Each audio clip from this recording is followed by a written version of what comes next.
A video of children allegedly instructed to show aggression towards Cebu City's market authorities along Quezon Boulevard, Carbon Public Market Unit 2, last March 11, 2022 was posted by Cebu City Councilor Joel Garganera on his Facebook page. Garganera, in his post, condemned the use of children in situations such as this and requested the Commission on Human Rights in Central Visayas, Cebu City Police Office Women and Children's Desk, and the Department of Social Welfare and Development to investigate the matter. CHR 7 Director Attorney Arvin Odron said in a phone interview that their office would look into the incident. However, as of this writing, no formal complaint or request has been sent to their office from the Cebu City Council. Despite this, he has already an investigator to look into the issue involving the children. Ako nang gi-direct ang atong OIC sa Investigation Division to look into this and assign an investigator to handle the case. Kay kaninong mga minors nato, because of their vulnerability, dapat mo nang natay balaod dito kanang Republic Act 7610, kanang child abuse law, para di ma-exploit, dili maabusar ang bata due to their vulnerability.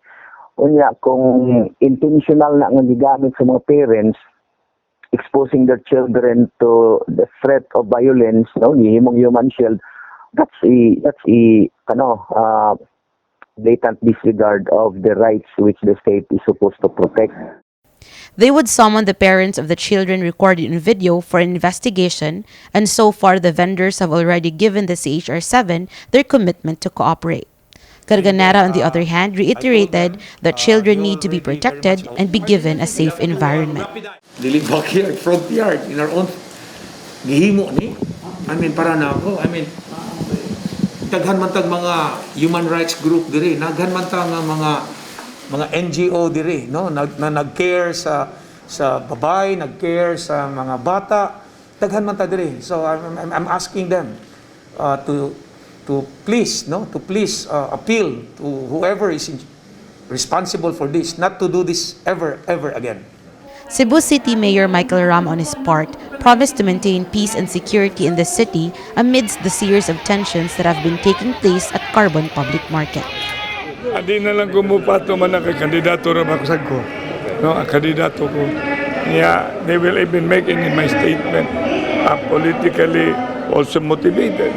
But I am a mayor, I know my job, I should maintain peace and order, and the Philippine National Police, they know their job. And that's why we'll just do our job and understanding on what do we really aim to achieve.